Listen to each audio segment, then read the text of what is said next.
Excellent. Okay, so the first thing I want to do is just thank all of the folks on the stage here, the panel. We want to have a really good conversation this evening. We're going to talk about the campaign, we're going to talk about the future, and a few questions from the floor. Probably wrap it up in around an hour in all. So look, really appreciate you being here this evening. I'm going to kick it off with a question to Dr. Sheila Garrity, the convener of the Galway Connolly campaign. I think a warm congratulations is deserved. I think I'm right in saying that your campaign locally was the best result anywhere in the country. Am I right in saying that? I think it was. So let's kick it off. But we were starting from a high base. Yep, no, absolutely. It was Catherine's hometown. Talk to us about the campaign from your perspective, the good, the challenges, and what lessons we need to take from it. Well, I've campaigned for Catherine for over 20 years. I worked with her on her general elections and her local elections. So Bavan O'Connor contacted me in August to ask would I lead out on the Galway City campaign. I was really honored to be asked, and my immediate thoughts was, this is great. I've got a team on the ground already. Like we know each other. We've got something to work from. And then my next thought was, oh man, we got to deliver big in Galway because it's her hometown. And it was early. We didn't know who all the runners and riders were going to be. So yeah, exciting, daunting, nothing I'd taken on before. Knocking on doors and organizing canvassing and being part of a canvass is different than taking it on. But I always approach things in a collaborative style. I look around and say, who else wants to be part of this and how can we work together? So we had our first public meeting early in September, and the room was full. There was just such a great spirit in Galway for Catherine. And people, like, we had our team of people who have always canvassed, but the room was full of people who'd never canvassed, people who'd never been involved in politics, and then all the party people. So people before profit lads showed up and they did heavy lifting right through the campaign, lads and women.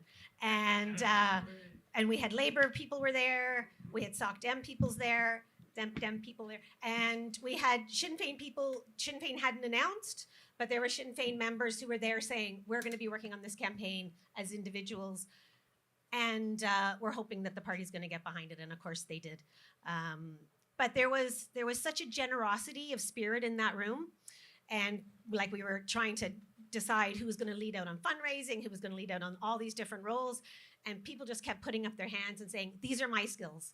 This is what I can bring.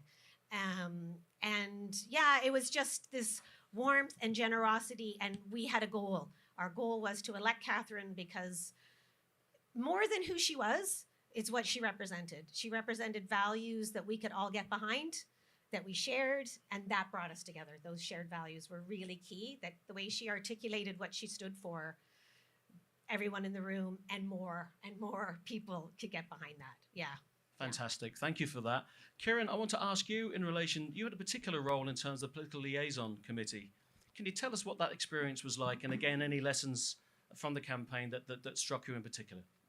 Sure, yeah, thanks, Paul. I mean, it was an absolute joy to be a part of that campaign. So I was the Labour Party's liaison with the Connolly campaign, which meant at least once a week, and it became twice a week, and it became, multiple phone calls with Bavan O'Connor a number of times a week, where we would sit down once or twice a week. We'd sit down to be a rep from, first of all, ourselves, the Soc Dems and PPP, and then when Sinn Féin joined, they came to these weekly meetings as well. And I mean, we talked about political strategy, and we sat down with the campaign manager, Bavan, with Kayla Vardy, who was her kind of deputy, with Lee Daly, who was the liaison between the campaign and the political parties. And we kind of just hashed it out. We sort of said, look, here's what's been in the news this week. Here's what we'd like. Here's how we'd like to see Catherine maybe dealing with it. Here's how we're going to be dealing with it ourselves. We would go through the campaign schedule with the team. We'd make sure that our reps in various areas kind of knew that Catherine was going to be there at a particular time so that people could link in with her. It functioned really well. There was absolutely no bullshit. No one tried to own the meetings. No one tried to dominate.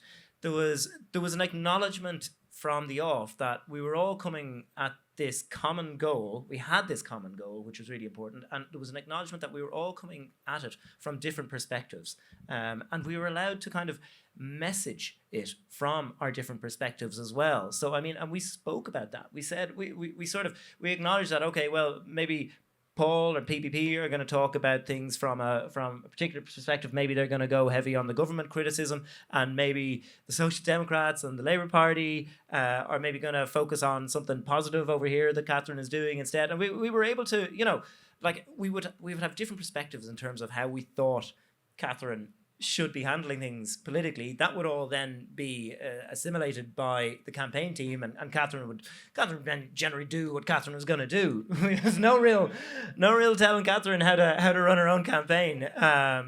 But we did see the suggestions that we made coming into the campaign and being taken on, and it was just it was an absolute dream to work with. It was just people were playing it with an absolute straight bat.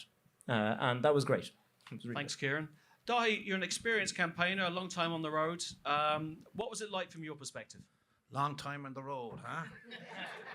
That's a bit like saying, Dahi, you stood in a lot of elections. Great to be here, guys.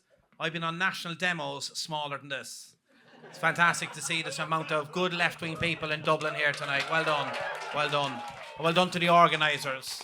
Fantastic to Jack and everybody. Fantastic event.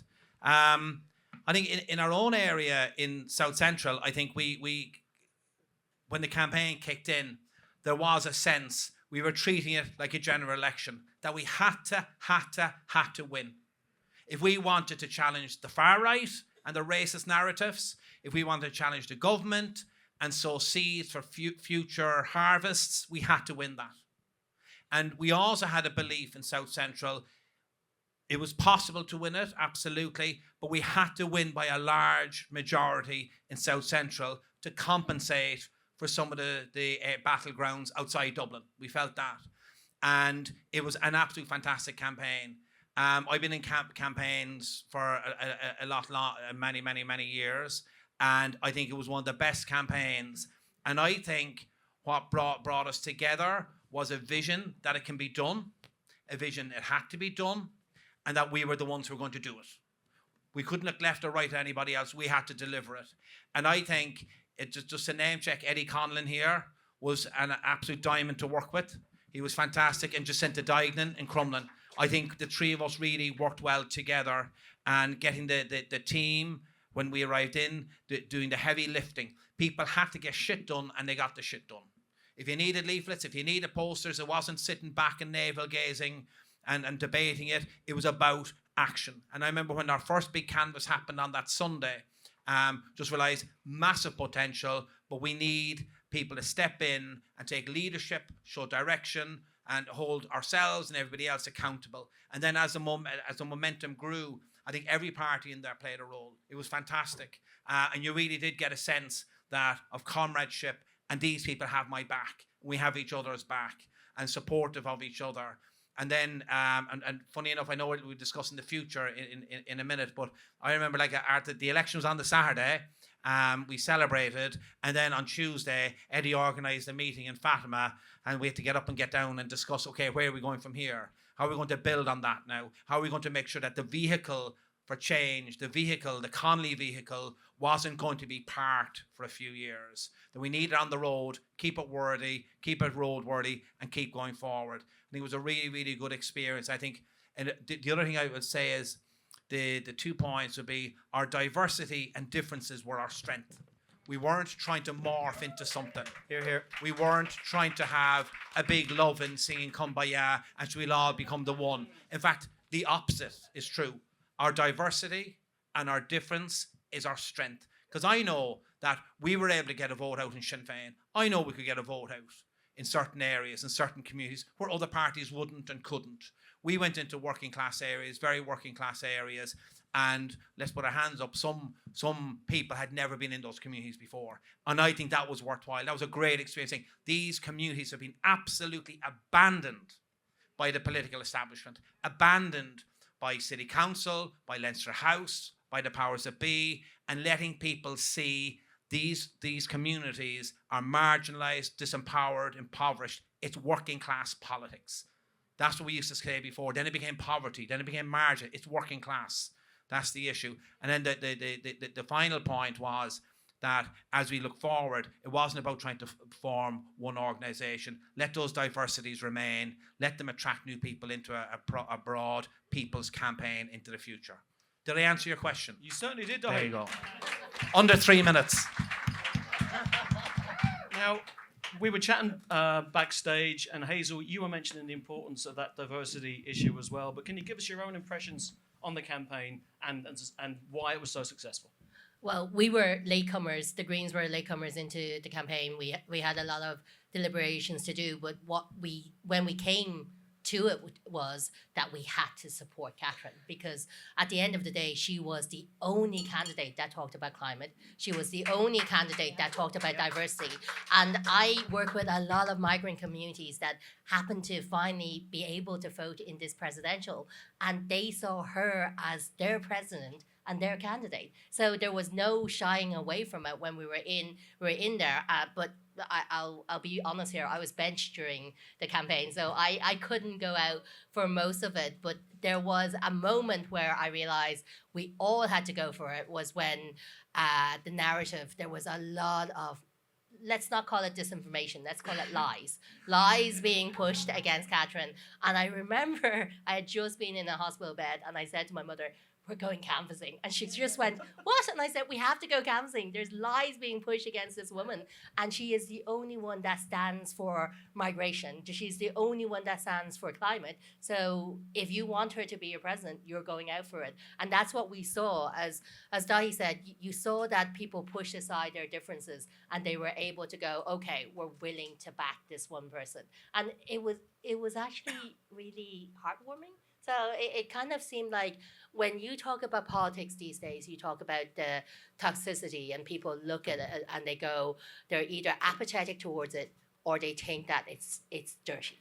They think those two things. Whereas with her, we saw a bit of hope where it's beyond that. We saw kind of what it meant to be a politician that stood for stuff. But it also meant that the parties that backed her, everyone here on the stage, saw a bit of what they should be as well, and that what they want to work towards, which is, like, I know it sounds cheesy, but a better country. So, like, you are a country divided at the moment where disinformation and lies are seeping in, and the only way we can make it better is to be united. And that's what I took away from this campaign, is that unity, the strength in unity, is so important. So you can have your discourse, you can fight about certain things, you may disagree in principle in certain things, but when it comes down to it, the more united you can stand towards our cause, the better off you will be.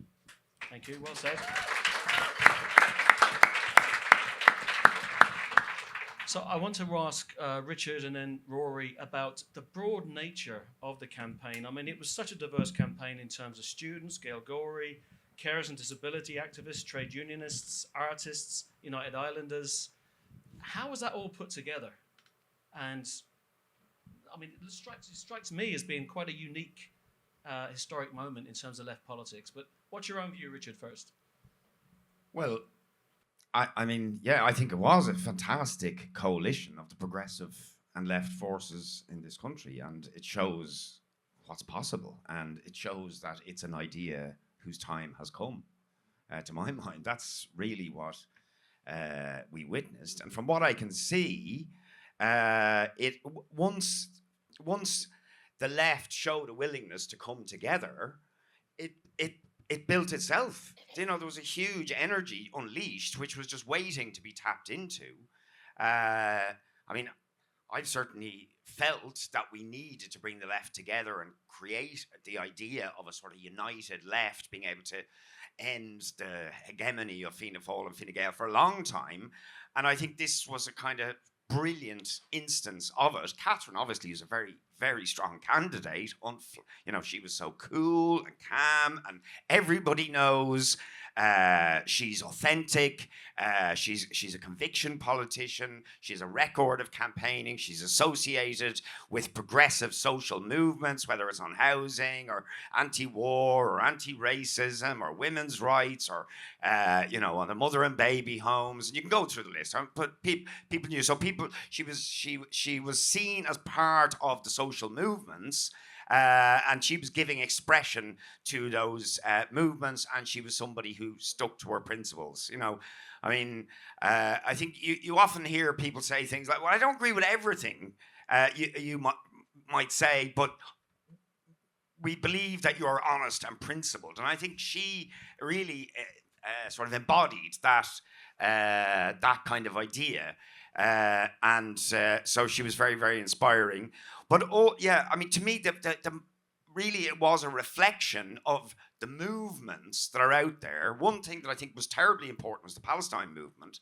I think that was a huge part of the energy behind it, was the unprecedented movement we've seen in solidarity with Palestine and opposed to Gaza. But I also think all that huge generation of the young people who've been locked out of housing and all that was a huge part of the energy. So people are just looking for a vehicle, and they needed the left to show a willingness to come together to kind of break the feeling of despair, because there has been a feeling of despair, I think, a little bit, because of the rise of the far right, the rise of racism, and this was a brilliant antidote to all that. And long may it can continue. I think we have to take the positive lessons forward from here. But yeah, thanks, Richard. And Rory, the Soc Dems are quite early coming out in favour of Catherine Connolly. Can you tell us a little bit about how that came about, and indeed your own experiences on the ground as well in terms of ground campaign? Yeah, thanks, Paul. I think we were out in 2002 in favour of Catherine. Just after she left the Labour Party. That was it, exactly. We spotted her then, before we even existed. But no, we were very proud to be one of the early parties who were supporting her.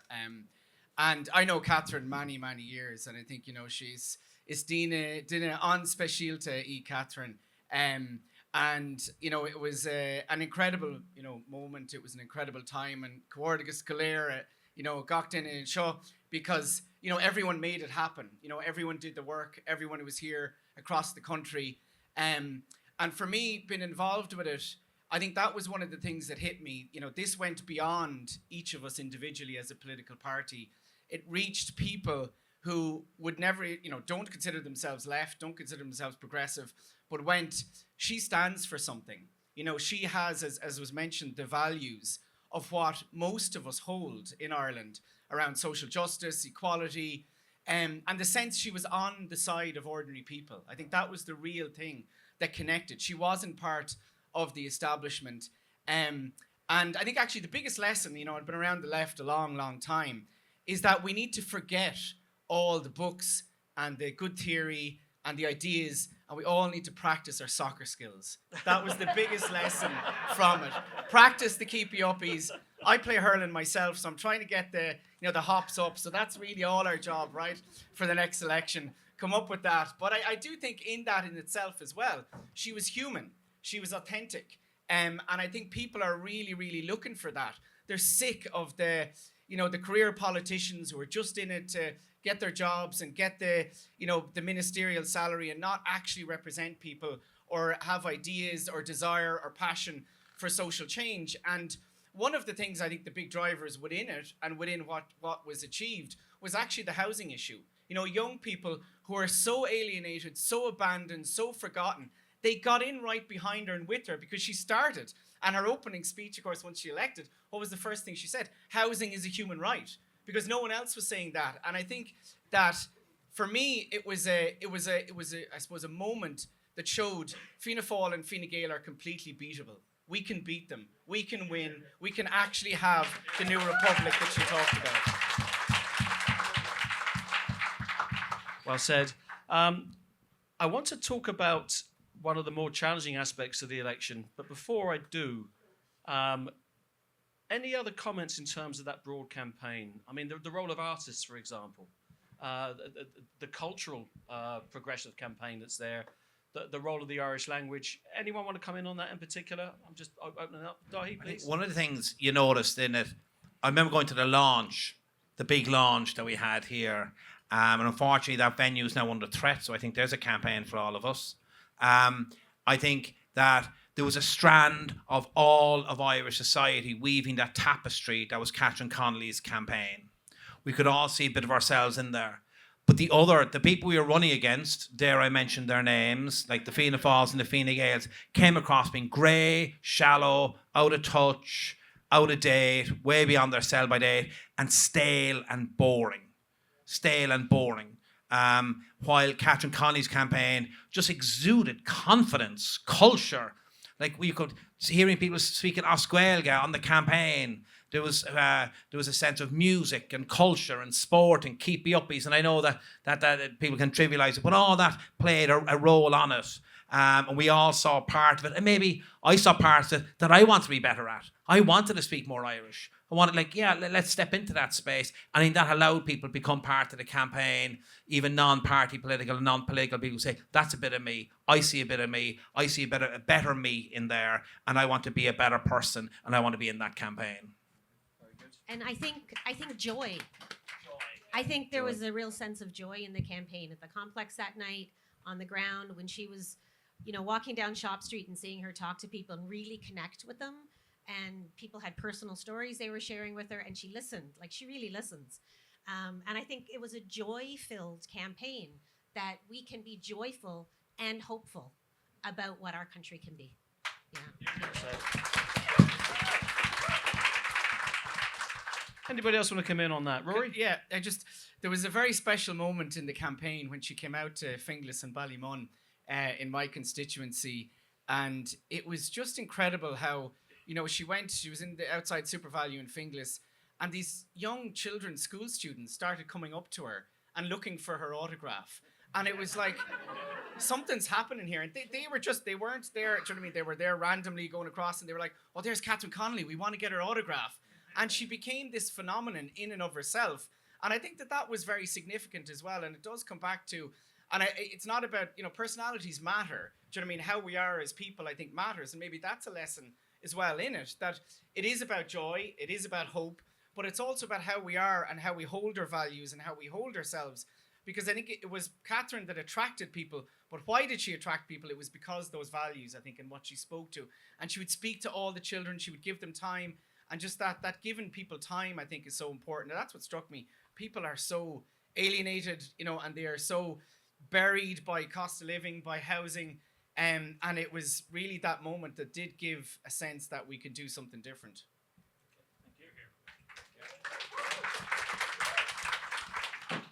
I'm going to move on the discussion a little bit, because I'm also going to ask you guys to address the phenomenon that was the Spoil the Vote campaign.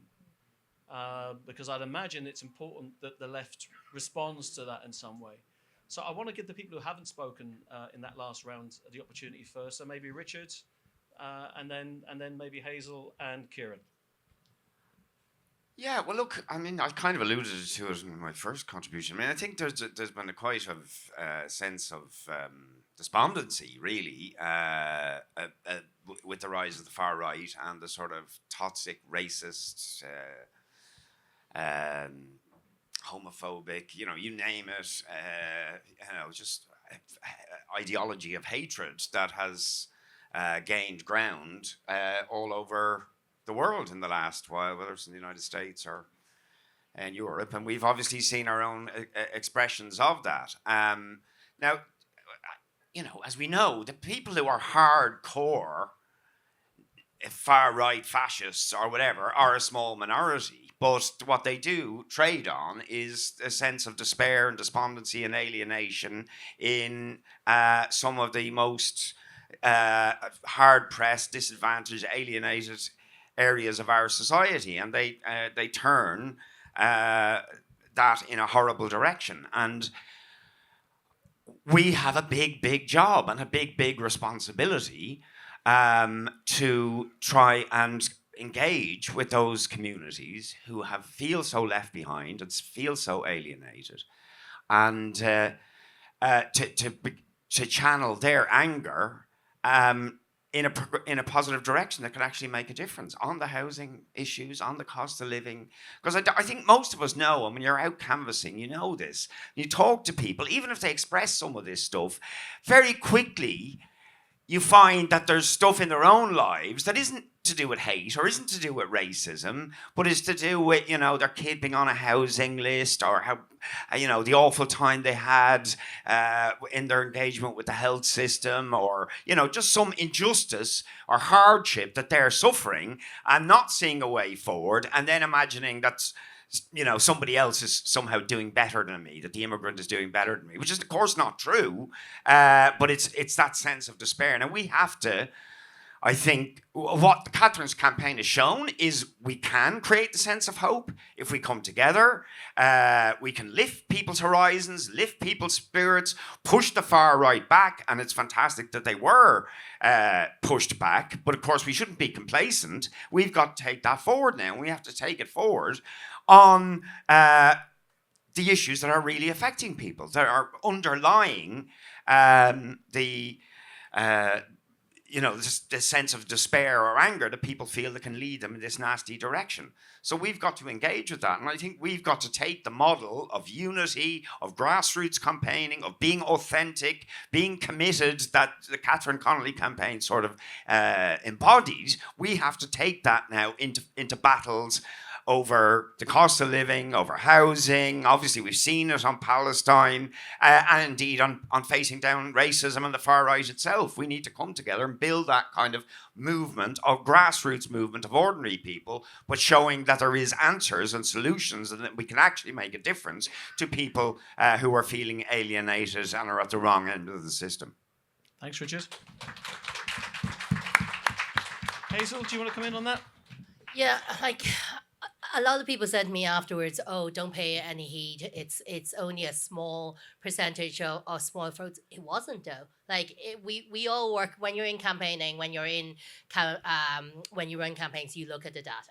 And the data shows you that a certain percentage of people were disenfranchised, were voting, spoiling their votes for a reason. Some of them came from that kind of minority far right, but some of them were just the middle ground as well. So the question is, when we talk about kind of bringing in younger people, bringing in more left cohort, what I also want to do is bring that middle ground in as well. Because unless you bring the middle in, you're always going to be stuck. So you're always going to be losing to the Fianna Fáil, Fine Gaels and the Conservatives, because they have this ability to spin a narrative to capture that middle ground, whereas we need to make sure we do that. So I look at the spoil vote kind of tallies and campaign and go, that's what they've been trying to do. It wasn't just we're spoiling our votes because we don't agree with the establishment. It was more, some of them that I saw, and some of the people involved were from the middle, and that's the people we need to bring along. And to Richard's point, when you look at fascism and the rise of the far right, it's again, you're not talking to the minority that's shouting and screaming lies. You're talking to the middle that happens to be disenfranchised. I don't know how many of you went to the rally a couple of months ago when we were outside the GPO and there was this anti-immigrant or Ireland for All rally going the other side. That was the first rally I was properly scared, because it was actually a rally that what I had thought was going to be maybe a couple of hundred or 1,000 or two people from the far right side going by. Instead, it ended up being a lot more. And within those faces, myself and Dahi talked about it, they were people from our communities that we met. They were people that we would have seen voice their issues but felt ignored. And they would have been from every walk of life, yet they were standing right now with what we deemed as people that we wouldn't talk to. So there's an element of, whether you like it or not, we need to be open for dialogue. We need to be able to bring those people along. And sometimes it's really uncomfortable. Like some people always say to me, how can you talk to people who don't think you even belong in this country?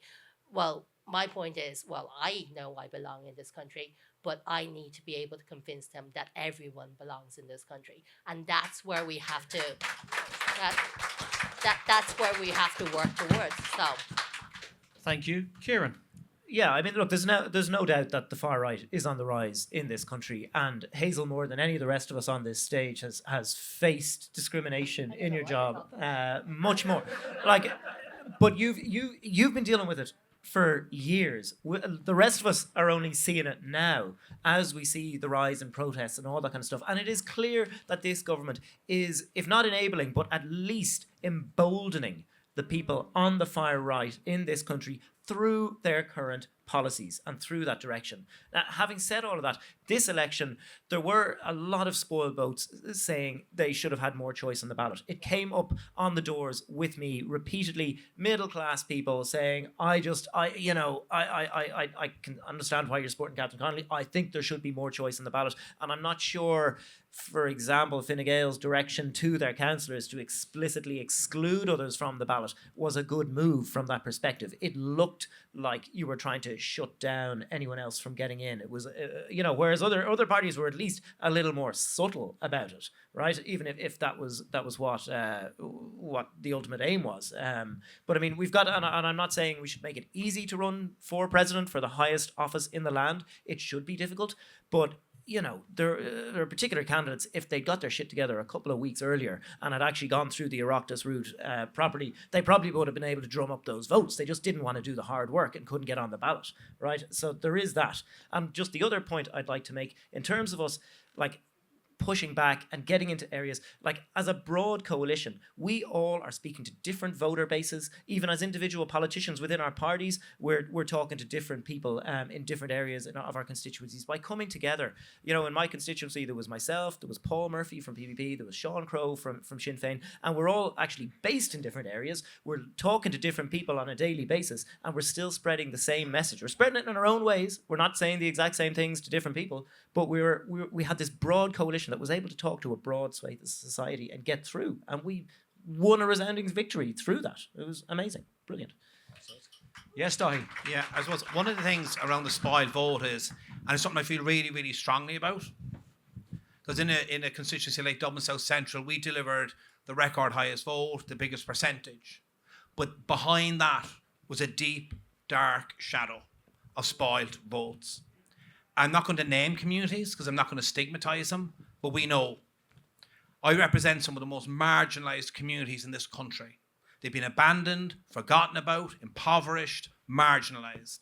And I felt, and I'll be honest in here, going in, canvassing for the presidential election, people didn't even know there was an election. And that is not an insult to them. We just hadn't penetrated the psyche. We weren't relevant. We weren't real to them. And we were canvassing and we were attacked. We were ambushed. We were chased out. And so be it, that goes with the terrain of some of our communities. And I'm proud to represent those communities. Absolutely. I love those communities. And they're the communities where we need the most change. And then we went out to the RDS and opened the ballot boxes. Delighted to see the amount of number ones for Catherine Connolly, but shocked. I was shocked at the level of spoiled ballots. Cherry Orchard, the area that I represent, that I'm so proud to represent, had the highest spoiled votes in the whole constituency. And every one of those votes was a message to me.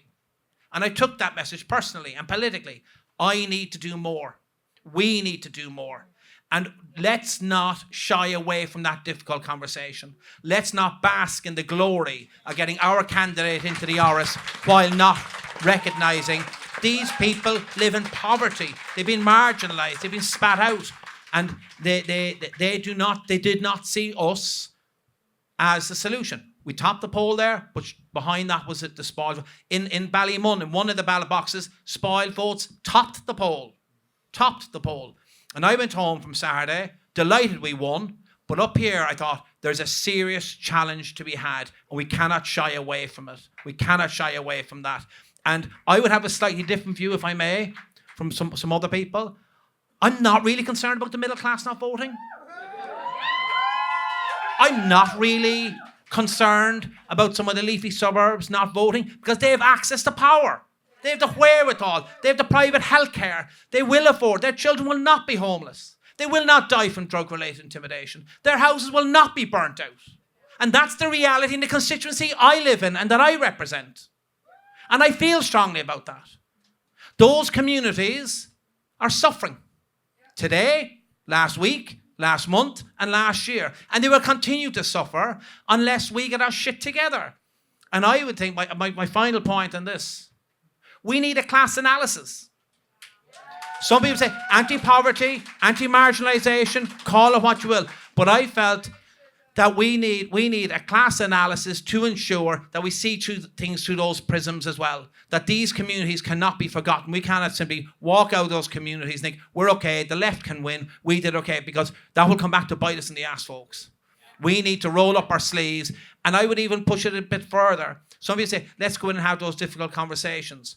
I tell you, folks, I've had those difficult conversations. We need more than conversations. We need structural change to ensure these communities reap the harvest of one of the richest states in the world. 9.3 billion budget surplus, and you have communities who don't have a Garda service, they don't have health service, they have waiting lists, housing lists, they feel abandoned now as they did before the election.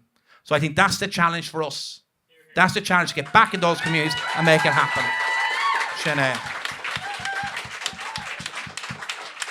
I just want to extend this for another minute because I think it's a really important part of the conversation this evening. I know, Rory, you wanted to come in there. Yeah, just very, very briefly. I think there is two sides to this, because obviously I represent Ballymun, which you mentioned, and the spoiled vote, I think, clearly did represent different points of view, and I think we shouldn't just label it all as, anti-immigrant, or there was the anti-choice element was there as well in terms of that Christian fundamentalism. But I think the other thing we shouldn't miss either, this isn't just about the far right. What was the first thing the government did after Catherine Connolly got elected? They made a turn to be very explicitly, immigration is too high. They were very, very clear in that. And they did fan the flames of City West, absolutely.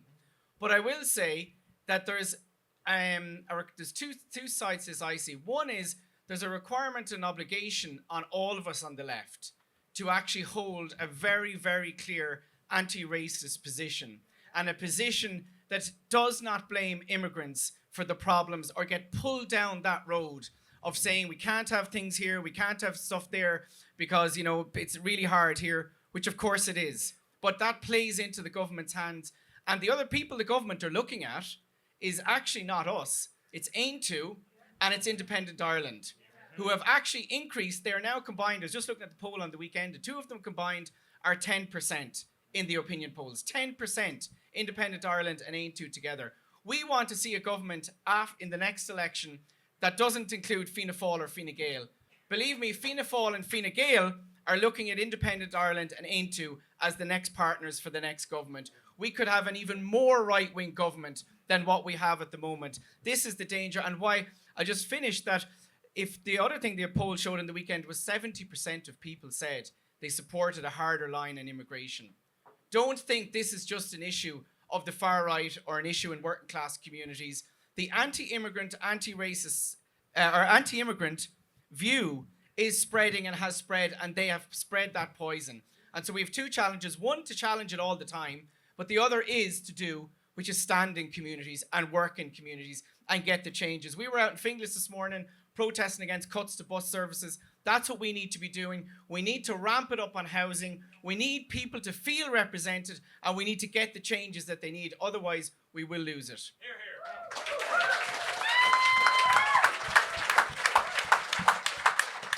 Yeah, Richard, and I also want to give Sheila an opportunity to come back in before we move on. Yeah, I agree with that, but it's why I think it's very, very important that we need to take the energy that was on display through the Catherine Connolly campaign and apply that to building movements around these issues in the here and now, and not just wait for a general election in 4 years' time, because it'll be too late then, right? It'll be too late, and the anger that can feed the far right and racism and all the rest of it is going to find expression one way or another. Now, either we give it expression in a progressive way that's actually about challenging the real problems on housing, lack of facilities, the alienation of working class communities, the cost of living, all of that, or it's going to find another expression. And so building the unity in campaigning has to start now. On the cost of living, on the housing stuff. I mean, the Palestine movement was, I'm not sure we'd have won, frankly, without the movement around Palestine, the scale of the movement around Palestine, right? But where is the movement on housing? It should be there. There should. Why we haven't had tens of thousands of people out on the streets, and we have to look at ourselves here, comrades. We have to look at ourselves. There have been efforts to do it, and we had the cost of living coalition and so on, but these things have not manifest, right? And it's if people don't feel that there's a movement and that they are part of that is giving expression to the things that are affecting them, then despair begins to set in, and the far right thrive on despair, right? That's what they are, the movement of despair. We are the movement of hope, right? But we have to give people that hope, and they have to be actively involved in it. So I think every single one of us have to think now how we are going to build united front campaigns on housing, on the cost of living, in directly confronting racism as well. We need to come together and bring people together from across the... So how are we going to beat these people? And have a plan, a strategy and a plan to actually do that. And on the many other issues, disability, we've got the disability protest on Tuesday. We should be all mobilising for that. Tomorrow 12:30. But we need to take the streets back from the far right and the racists.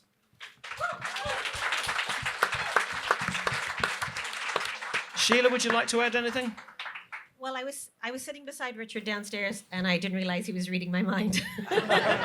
So, at the risk of repeating, I'll just a few of the points that Richard made, and I'll just add a few more. This idea about coming together as a left now, ahead. I mean, we have 2 by-elections coming up in the spring, which will be critically important, but we're talking about the next general election in 3 or 4 years, and the work on the ground now is critical to bring people back to these conversations, people who are feeling alienated. We can't come back in 2.5, 3 years. We came out of our silos in 2015 for marriage equality. We worked together. We had a combined goal of changing legislation and bringing that equality into Ireland. And then we went back to where we came from. And then we came back together in 2018 for repeal, because we had a common goal, we had values that we agreed on that put our differences to the side. And then we went back to where we came from. And we did it. We did it this autumn to support Catherine, again, because of the values. We shared the values of solidarity, of equality, of inclusion, of sustainability around our languages, our communities, and this planet, and peace. Lost my train of thought. We need to have a values-focused, solidarity-based campaign. Dethroning and expelling Fine Gael and Fianna Fáil from power is not a value. That's an outcome of a value-based campaign. So coming together to say we need to be going into communities and listening to them for the next 2 or 3 years, and going back and listening again and hearing what they're saying. We need to be building this campaign over a period of time with an end goal based on shared values and accepting we have differences, willing to listen to those differences, understanding people are coming from different positions, different standpoints, that we have an intersection of values, and I accept your differences. I understand why those are important to you. These are important to me, but I can work with you towards this. So values won the game for Catherine, and values can win the game again. Great points. So we've got about 10 minutes left before I hand over to Jenny, who's going to have some questions from the audience that have been compiled. And I want to just give some time to Hazel and Kieran in terms of the key question that all of you are going to answer in the last 10 minutes. What is next? What do we move on next? What issues can we build a broad alliance on in the coming months? So Hazel, maybe you'd kick off with that. Well, Richard already said housing. So that is like we work on housing on a local authority level, but on a national level, we don't seem to move the dial on it. Like we've had academic publications from Rory on it, and we're still trying to build on that. But what we need, if you look at Mandami in the States, if you look at Catherine here, if you look at Polanski in UK, the overarching key thing is affordability. So within all their campaigns, the learning lesson from each of it is affordability. So when we look at what's next from us, so first thing I agree with Dahi is that it's going into those communities and having not just conversations, but having solutions. Because at the end of the day, you can go into as many communities as you want and say, hey, let us have a chat with you, or let us help you, or more so, bring you along, you help us. So, and build and bring people that way, because I've long lived, I haven't been in politics that long, but I can tell you that the parts I've been in politics, the amount of times that people try to preach at me or preach at communities about what they need, just turn them straight away. Whereas what we've learned from campaigns such as this one and the ones abroad that actually work is that when you really get people involved, that's where it really works. And we need to start doing that. And is it the case that we go in and say, okay, housing, how do we work with you on housing here? Is it simply just even trying to get them, like Dahi does a lot of this on the ground, and so do I, in terms of social housing, in terms of allocations. Is it going on that kind of grassroots level? Or do we step us up and go, okay, we need to be present at every rally. We need to have a united front at every rally as well, instead of, let's be honest, because the left loses when they start eating each other alive. And we do. Like, we do. We don't want to admit it, but we can all stand here and work as a group. But when it comes to it, we think, well, we're taking each other's votes or we're taking away each other's principles. No, we're not. I'm sorry. This isn't about just you or your party or your principles. It's about what's good for the country. And for me, it's about to make sure my little girl grows up and not have the far right coming at her doorstep.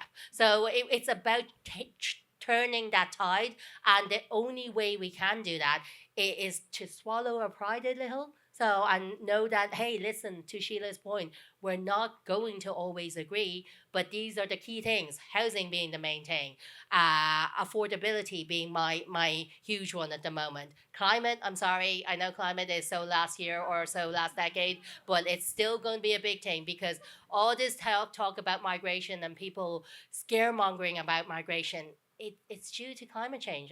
And it's going to get worse. Like, whether you want to know that or not, it's going to get worse. And the only way we try to address those issues is to acknowledge that we need climate action. And it's not going to be comfortable for people. But we need to make sure that climate action is also affordable and protecting our most marginalized as well, and not leave people behind. Thank you. Well said. Kieran. Yeah, I agree with a lot of what Hazel said and with what others said here. Obviously, housing is something that is clearly a burning national issue that we all have pretty similar policy platforms on, and that we can work together very easily on. I do also agree, climate has gone off the political agenda almost entirely. We need to push back on that in the Dáil and on a national level. And I mean, quality of life, right? This is what we're all about. This is affordability. It's about your ability to get in and out of work on the bus. You know, your bus route's being degraded. It's about your inability to buy your groceries, to afford the weekly shop, to be able to put a roof over your family's head and also get them presents at Christmas time. These are quality of life issues. And this is what we can campaign on together, I think, to show we can give you a better quality of life. You don't have to worry. It's not the fault of the people who are coming into the country that your bills are getting higher or that it's more difficult to access services that you want. It's because the government has failed to build houses. They failed to train up or prevent the people that we've trained leaving the country when it comes to doctors, nurses, all that kind of stuff. We need inward migration. We need 8,000 people coming in here to build our metro, in the next 10 years. We need people to work in our hospitals, in our coffee shops. There's an attack now on Spanish students and people coming over here who are all, working as au pairs in people's houses and working in our coffee shops, and not costing the state anything. They're all contributing. We've got to talk about quality of life for people, and that we can provide a better quality of life for you than the current government. And we've got to get beyond get Fianna Fáil and Fine Gael out, because the only ones that really care about are the people in this room. The rest of the country doesn't care about who's in politics, who's in power, what party you are. Can you make my quality of life better? That's what we've got to focus on. So I'm going to go to Sheila, and I'm sorry. going to get you three guys in as well, okay? I just wanted to make a point on the issue of housing, and I've encouraged somebody to come up to Dublin this evening. I mean, I came up from Galway City, but he came up from West Connemara. The issue of housing in Connemara and other Gaeltacht communities is an existential threat to the Gaeltacht communities. If we can't have housing, we can't build housing, and if it's becoming a tourist site where housing is being, there's more housing available on Airbnb in Connemara than available for Irish-speaking families, the breakdown of the fabric of the Gaeltacht communities is at threat under the current housing regime that we have. So I hope when we go to the floor for questions that Matthew has an opportunity to speak to this issue from the heart and from the experience that he has on it. Thank you, Sheila. Rory, you wrote an article in the Journal last Friday highlighting we're on for 20,000 evictions this year. When did mass evictions in Ireland become a non-story? Yeah, it's really, really shocking that, I suppose it's probably been over the last 2 or 3 years we've seen, well, in reality, it's probably, if you go back, it's we're now a decade plus into this housing crisis. But evictions just were increasing year after year from 2014 onwards. But they really hit numbers about 3 years ago. I remember it was actually Finn Dwyer, who people might know, does the History podcast. And I asked him, how many evictions was there at the height of the famine? And he sent me some quotes from good old books, as only Finn, can find. And obviously there was mass evictions going on, but he said that at a high point of the famine, there was probably around 18,000 evictions a year going on. We are going to hit 20,000 this year. And I did point this out about 2 years ago when I was highlighting the book in the Times, looking at the figures, and I was comparing it. And I said at the time, we are reaching famine scale evictions and nobody's reacting.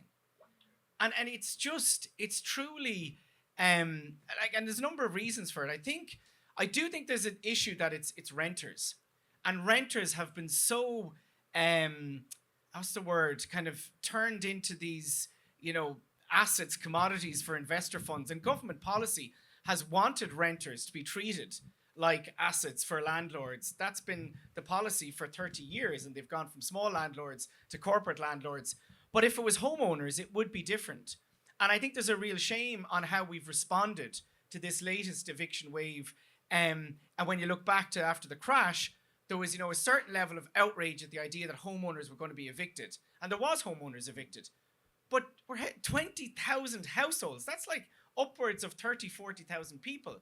I do think there's probably an issue that renters they're so vulnerable in their situation that it's literally we're trying to find a home, so it's difficult to get organized. But I think, CATU have been doing incredible work, the tenants union.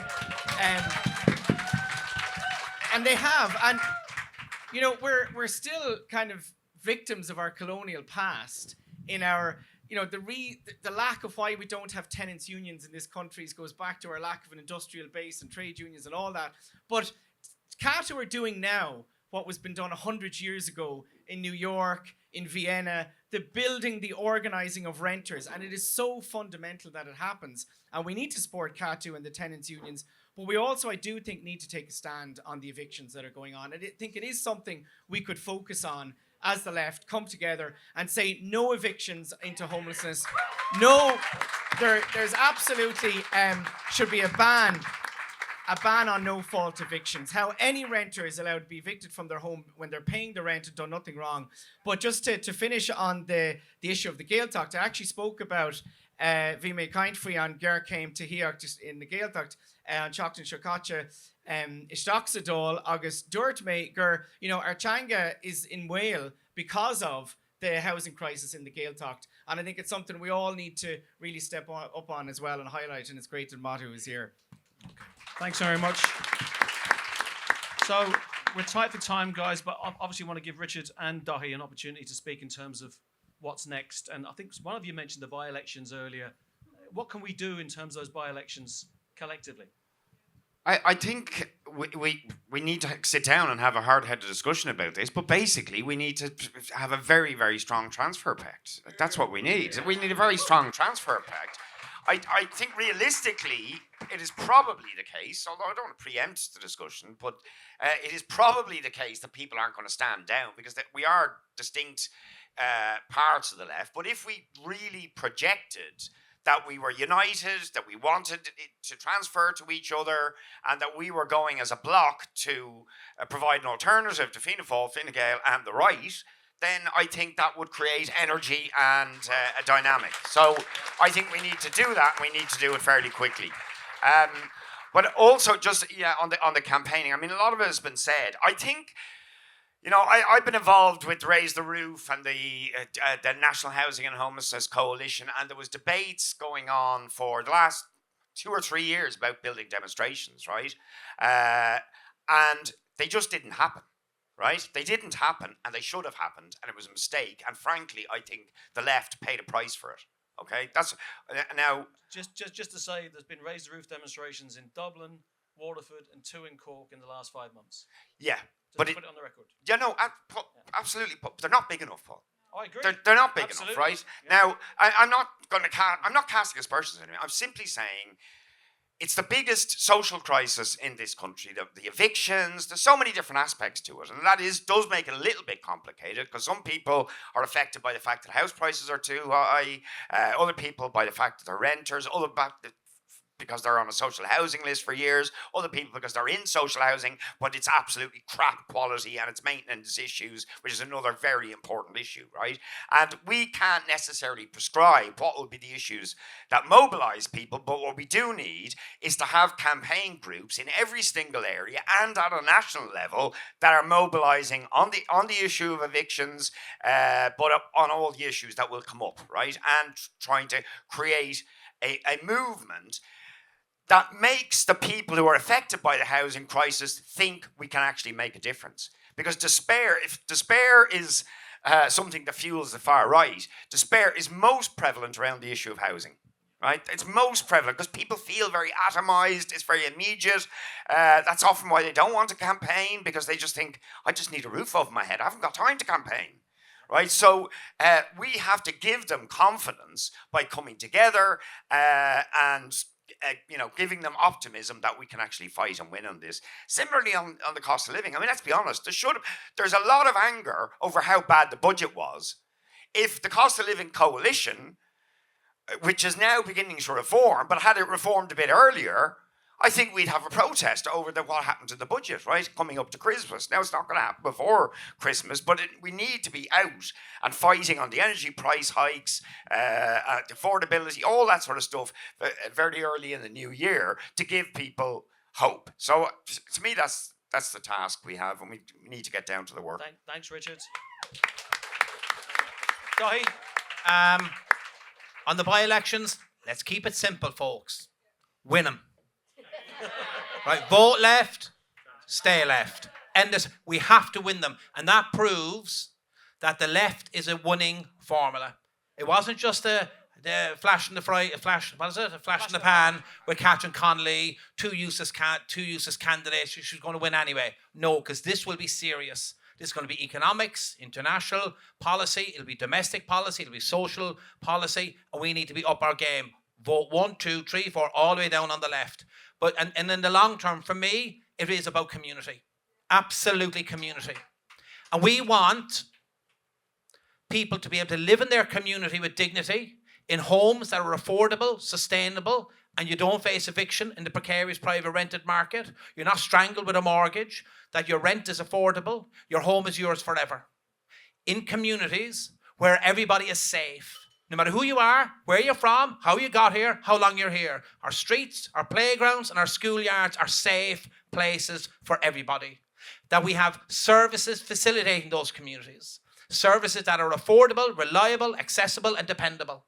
For me, it's community. Because if you take any one of those things out, you don't have community. And this, sorry? An ecology, a good, clean environment for everybody, not just for those who can afford it. And also, this government have normalised despair. They've normalised failure. They've failed in housing, healthcare, education, the environment, and they've reduced people's belief in themselves. My final point, community, the big one. It's in the word unity. I'm an Irish Republican. I'm a Republican socialist. I believe in British withdrawal. I believe in tapping into the potential of a 32-county socialist republic. That would be the biggest signal that we could send out to the world, that we are for change, remove partition, building communities in all 32 counties, fit for the people who want to live in them. Let's go out and make it happen. So, folks, thank you very much. Before I hand over to Jenny, I'd be remiss if I didn't mention one issue that I hope you will all unite on the next couple of years. Workers' rights. We are the only country in Western Europe without the right to collective bargaining. We would expect all parties to be 100% behind changing that. Over to you, Jenny. And join the trade union. If you're not in one, join one. Thank you all very much. Thank you all very much for that fabulous discussion and that I feel so energized by. I really appreciate. I'm going to start off by inviting Matthew to the stage from Tinton. If almost say give it up for Matthew. Thank you. Just for our first question. I'll try and keep it brief and monolingual. My name is Matthew Dahal. I'm here on behalf of Banu, which is a part of a broader network called Chintan, which is active in all the Gaeltacht areas across Ireland. We're part of a grassroots housing campaign for the past 2 years, and our main demands being that one, Udras na Gaeltacht would be used to help provide housing within the Gaeltacht. The two, that the Gaeltacht Minister would use the powers that he already has under the Gaeltacht Housing Act of 2001 to provide housing and assistance for people either buying or building, and the provision of social and affordable housing. The Gaeltacht planning guidelines be published immediately. They've been promised and promised and promised. They were promised to be published 3 years ago. They've now kicked the can down the road until 2027, and that is not good enough. And perhaps probably the biggest elephant in the room is Airbnb and how we take that on. There are 5 houses on Daft. 5 houses on Daft. Of all the Gaeltachtaí from Illinharry, Sheescuji, Ranelgoina, and there are over 1,000 on Airbnb. That tells its own stories. They want to make a holiday resort out of the Gaeltacht. If you've ever been to the lonely Highlands in Scotland, they are a stark warning to you as to what they want to turn my home and my community into. I will try and keep it very brief. The question of housing has been a very hard one to organise on, but we have a battleground now on the upcoming by-election. I would ask those on the stage here that this be a part of your transfer pact, part of your voting pact, that you get on board with Gaeltacht housing. We gained a wonderful president, and we lost a wonderful TD. Unfortunately, Catherine was always in our corner, always did her homework, always advocated on behalf of us. 1/3 of her first preferences came from Connemara. Let's not forget about that. 1/3 of her first preferences came from Connemara. Catherine always spoke to us in her own language as well, so when you're out canvassing, please take care of that properly. Grania Shoige, in that 14 grand that she wasted on her campaign out in Connemara, couldn't get her bloody leaflets together. So bear that in mind as well.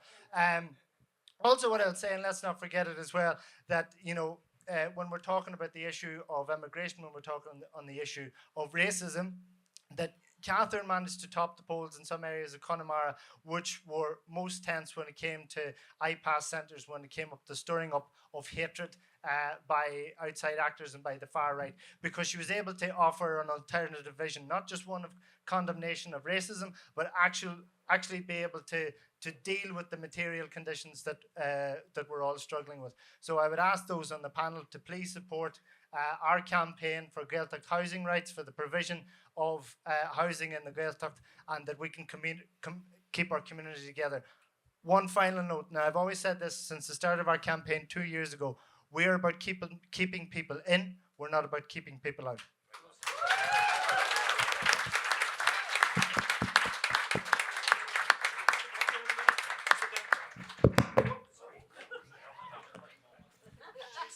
It's the limp wrists, sorry.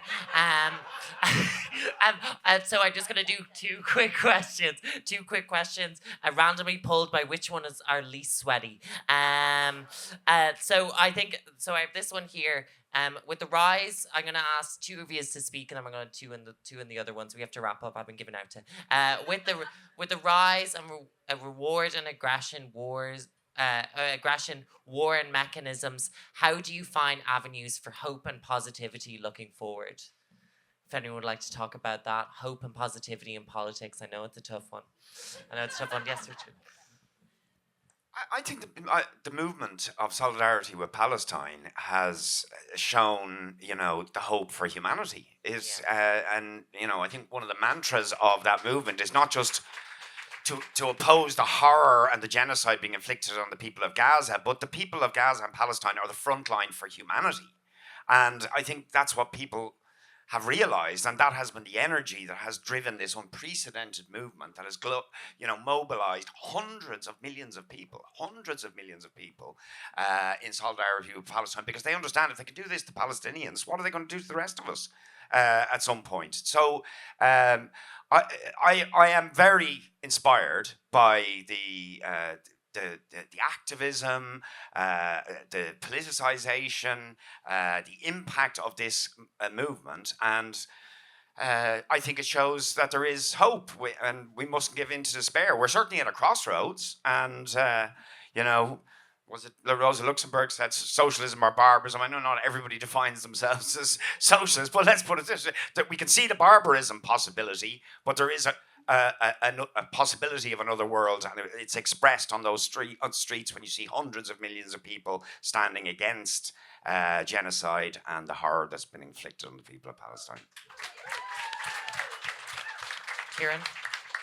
Yeah, I mean, of course there's hope out there. We have to be hopeful. There's hope on this stage tonight. I see people who I share a dull chamber with all the time, who I'm like silently nodding away when they're speaking in the rows around me. We've got to use this campaign for hope. We've got to build trust among ourselves. One of the greatest things about this campaign was building relationships on the left, building trust, getting to know each other, giving each other the benefit of the doubt. And we've got to continue that on through the next 4 years. It could be 4 years until an election. But there are so many, we've so many commonalities. We tend to sometimes focus on the very nitty-gritty policy issues that we might differ on, and there aren't that many, to be fair. When we differ fairly strongly at times.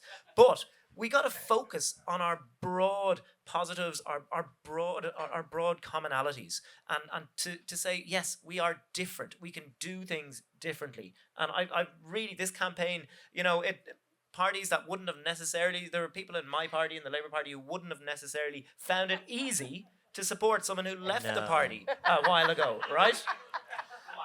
Almost. Tell us their name. Tell us their name. Name and shame. And almost, all I say is, almost everyone, while they mightn't have been enthusiastic about it, shut up and let the rest of us get on with the job, okay?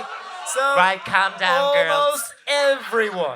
Almost everyone. So there is hope in that. There's people can see that, there is something good in coming together, that there's something different. Doing the same thing over and over again and just criticizing each other all the time and saying, oh, you're no different to the rest. We are different. We're all different in our own different ways. But the campaign and the trust and the relationships that built. I don't think anyone would have ever, or when I was elected a year ago, that I was going to be criticised for being too nice to Paul Murphy in public. That's what happened through this campaign, and it was an absolute joy to be a part of. We worked so cohesively together. We were showed more cohesion in that campaign than the government showed in theirs, and in fact, the government shows nearly on a daily basis. We can do it if we put our minds to it. If we really focus on the big things that we want to achieve, we'll work it out. Brilliant. Thank you. I'm gonna just bring Hazel in very quickly, very, very quickly. I like to think something different, which is secession.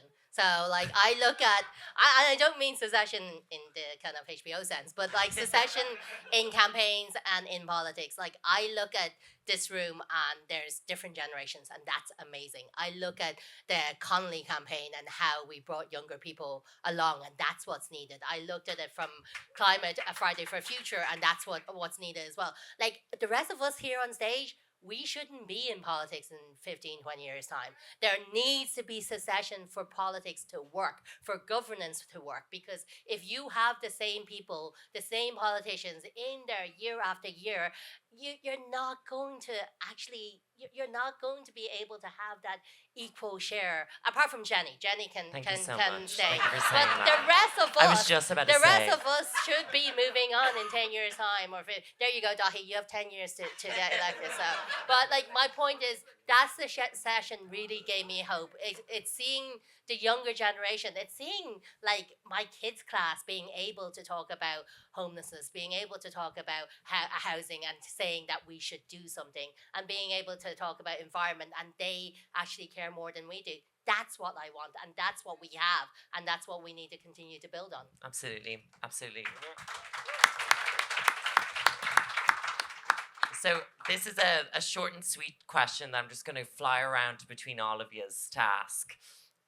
Should there be a transfer pact in the 2 by-elections? Yeah, I would think so. I can't speak for anyone yet because I haven't. Just yourself, between But us friends. Yes. And the 160 other people, yes. So, 100%. yes. I think that's something we have to discuss and talk about and work out. I think absolutely the left, should transfer. We should do transfer left. What we did in the last election and what we need to do and keep working. But I will say that while the left, we need to work together. And you asked for very short. We do need to think, how are we winning the majority of people? And I think that is a real challenge. That is something when we look at the polls and stuff. But anyway, absolutely transfer across the left. Absolutely, there should be, and we need to project it as strongly as we can. And that will give people energy, and we will become more than the sum of our parts. Dahi? Absolutely. Dublin Central must elect a left-wing TD. Can you imagine the message? Can you imagine? Pascal goes after, where did he go again? Couldn't tell you. Yeah. Couldn't tell you. And after the World Bank. Good luck to him. Fair play to him, right? But he's left a gap that if we get that seat, it will be fantastic. What will the message be?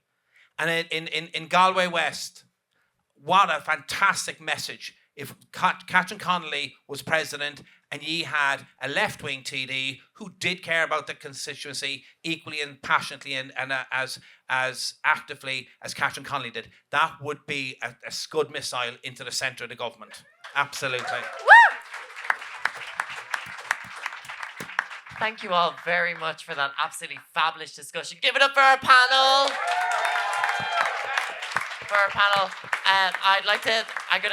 I'm gonna go through yous and thank yous if you'd step off the stage so I don't keep yous here for ages. I know you're very busy people. And so of course we have our host Paul Gavan who stepped off. Thank you. Richard Boyd Barrett, TD for People for Profit. Rory Hearn, TD for Soc Dems. Kieran Ahern, TD for Labour. Councillor Dahi Dewey of Sinn Féin. Councillor Hazel Chu of the Green Party. And Dr. Sheila Garty, Galway City founder of the Connolly campaign. Give it up one more time for all the speakers! I have a few thank yous to give, but I'd like to start by saying thank yous to all of you for being such a fantastic audience. Give it up for yourselves. Of course, we have so many people who organised tonight. We had Joshua Ellul, who was SM, an event organiser. Girls, it's a long list. We'll wait till the end for the applause. Keen Prendeville, organiser of Keep Left. Katie Chapman, Eva Kilban, Neve MacDonald, Sarah Holland and Claire O'Connor, and the whole of the organising group. Just before we finish our discussion up here, I want to bring your attention to two things. Number one, we're going to have some fantastic trad musicians up here in a minute. And we're going to have Declan Coles, Dervla Shepherd, and Afric Brady. But just before that, I'd love to hand the mic over to Neve. I'd love to hand over the mic over to Neve to say a few comments and a little bit just to finish us up. Thanks very much, everyone. Thanks very much, folks. My name is Niamh MacDonald, and I was one of the leaders of the campaign in Dublin Central. The Keepy Uppies was mentioned, and that was my son in our flats that day.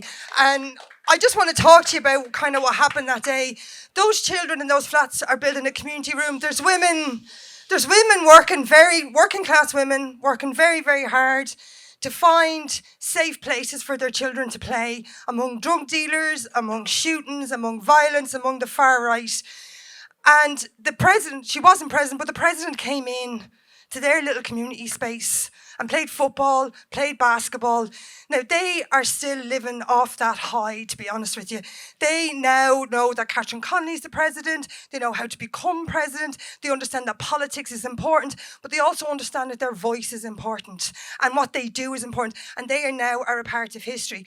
But as I led the campaign in the Northeast Inner City, the canvassing, I prioritised going into flat blocks, every single flat block in the area.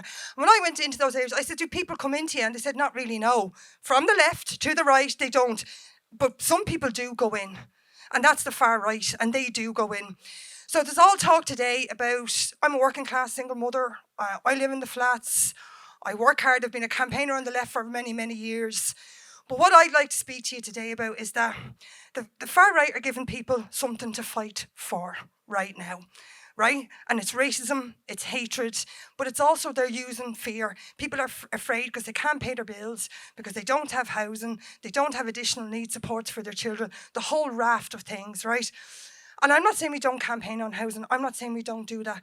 We need a win. We need a one win, right? We need a win. Right? We need to get in and we need to bang on doors. We need to talk to people and we can say that we can do this. But we need to decide on what that's going to be. And it needs to be a feasible one. One like going in and saying we're going to campaign on housing. It's like, it's a very, very big thing that people can't win. But can we get in and win on the increases in rent in Dublin City Council? Can we get in and win on the cost of living? Can we get in and win on something that people can get out for? Can we get out? The far right come and say, come out your front door and protest here. The people of colour over there, the bad people over there. We need to get in to the flat blocks, we get into talking to people, and we need to be given hope. I don't see many people like myself in this room. I don't see many people from the flat blocks from my community coming in here or know about it. And it's almost like you resign for them not to be coming in, that there's no faith there. And a lot of people, so what I'm asking for is, yes, a united front, the left to come together, but I'm asking, because we're losing people who are marginalised to this. If people can get out and fight negatively in their community, they can out and fight positively in their community, and we can challenge the racism as we do that. But I genuinely don't think we let the racism stop us from going in and engaging. So I've been a left for about 20 years now around, but what I'm asking people to do is not leave the actual working class people behind in all this, because there's a bunch of us here that's what's going to happen. It's a wonderful event, thank you very much, but I just want to remember that like people do have the potential, it's there, but we need to get in and motivate it, and we need a win, a small one, but a win.